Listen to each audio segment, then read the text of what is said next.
జిల్లా కలెక్టర్ గారు ప్రజలకు స్వచ్ఛమైన ప్రకటన చేయాలా, వాళ్ళకు అర్థమయ్యే విధంగా చేస్తే బాగుంటుంది. ఎందుకంటే ఎస్ఐఆర్ని దృష్టిలో పెట్టుకొని ప్రజలు తీవ్ర ఇబ్బంది పడుతున్నారు. రెండోది ఏంటంటే ఇబ్బంది పడటమే కాకుండా చాలా మంది ఆ ఆలోచనతో గుండె నొప్పులు వచ్చే పరిస్థితి వచ్చేసింది. ఎందుకంటే ఒక్కొక్కళ్ళు బిఓలు వచ్చి ఒక్కొక్క సలహా చెప్తున్నారు, ఒక టీచర్ వచ్చి ఒక సలహా చెప్తున్నారు.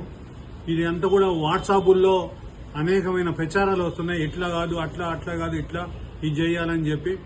ఇవన్నీ కాకుండా కొత్తగా కలెక్టర్ గారు వాళ్ళు వచ్చి ఇంటికాడ వాళ్లే ఫిలప్ చేస్తారని చెప్పడం జరిగింది. కానీ కొంత ప్రాంతాల్లో టెంట్లు వేసి ఫిలప్ చేస్తున్నారు. కానీ దానికి ఏం కావాలా? ఇప్పుడే ఒకళ్ళు అంటున్నారు బురకా వేసుకొని దిగితే మొహమే కాదు చెవులు కూడా కనబడాలా అని చెప్పి, రేపు ముక్కు కనబడాలా ఇంకోటి కనబడాలా అని అనే పరిస్థితి వచ్చేస్తుంది. అందుకోసం ఏంటంటే స్వచ్ఛంగా ఇది కావాలా, ప్రజలకు ఇది పెట్టుకోవాలా అనేది, ఇట్లా ఫోటో దిగాలనేది కూడా సూచన చేస్తే బాగుంటుంది. ఒకసారి ఇప్పుడు అంతా కూడా ఏంటంటే మీ సేవలకు, రెండవది ఏంటంటే ఫోటోగ్రాఫర్లకు ఒకటే డబ్బులు. ఎందుకంటే మీ సేవలు అప్లై చేయాలా, వాడు పోయి ఏదో సర్టిఫికేట్ కావాలన్నా సరే మీ సేవలు అప్లై చేస్తున్నారు, ఇటు ఎంఆర్ ఆఫీస్ పోతున్నారు. ఈ పోయే వరకు అక్కడ ఎంఆర్ఓ ఆఫీస్ కాడికి పోగానే ఆయన ఇయ్యాలి కాదు రేపు కాదు అనే వరకు ఆవేదన చెంది కొన్ని వేల రూపాయలు పెట్టి రేపు సర్టిఫికేట్ తీసుకుంటున్నారు. మీరు పోయి చూడండి, నేను కలెక్టర్ గారికి విజ్ఞప్తి చేస్తున్నా, మీరు ఎంఆర్ ఆఫీస్ పోయి చూడండి, తహసీల్దార్ ఆఫీస్ లో పోయి చూడండి. సర్టిఫికేట్ల కోసం జనం తిరుగుతున్నారు. ఎంతమంది వాస్తవంగా లబ్దిదారులు ఉన్నారు, ఎంతమంది బోకర్లు ఉన్నారు చూడండి. పైరీకారులు మొత్తం కూడా ఒక్కొక్క సర్టిఫికేట్ కి 2,000 రూపాయలు 1,100 రూపాయలు తీసుకుంటాం. మేము చేసి పెడతాం, మేమే ఫిలప్ చేస్తాం. ఈ రకంగా జరుగుతుంది. కాబట్టి దీని మీద దృష్టి పెట్టాలా. జిల్లా కలెక్టర్ గారు స్వచ్ఛమైన హామీ అంటే గైడ్ లైన్ చేయాలా.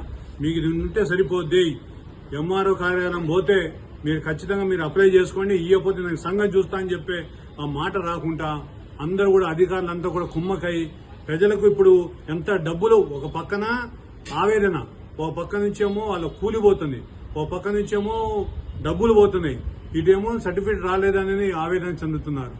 ఏది కాకుండా కేవలం ఏంటంటే ఎస్ఐఆర్ని తీసుకొచ్చి కేంద్ర ప్రభుత్వం కావాలని ఒక పథకం ప్రకారంగా ఓట్లు తొలగించడం కోసం వాళ్ళు చేస్తే, బీజేపీ రావాలని వాళ్ళు చేస్తే, ఇక్కడ అధికారులు కేవలం ఏంటంటే నామకి వస్తే ప్రకటన చేసి చేతులు దులుపుకుంటాం సరైనది కాదు.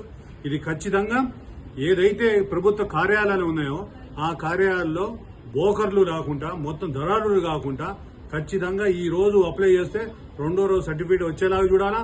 ఎవరైతే అంగన్వాడీ టీచర్లు బీఆర్లు ఉన్నారో, ఎవరైతే అధికారులు ఉన్నారో వాళ్ళు ఏదైతే డబ్బులు నేను తీసుకొస్తాం సర్టిఫికేట్ ఇస్తామని చెప్పి దందా చేస్తున్నారు, అలాంటి దందాన్ని మాత్రం వెంటనే అరికట్టాలని చెప్పి సిపిఐ పార్టీగా డిమాండ్ చేస్తున్నాం.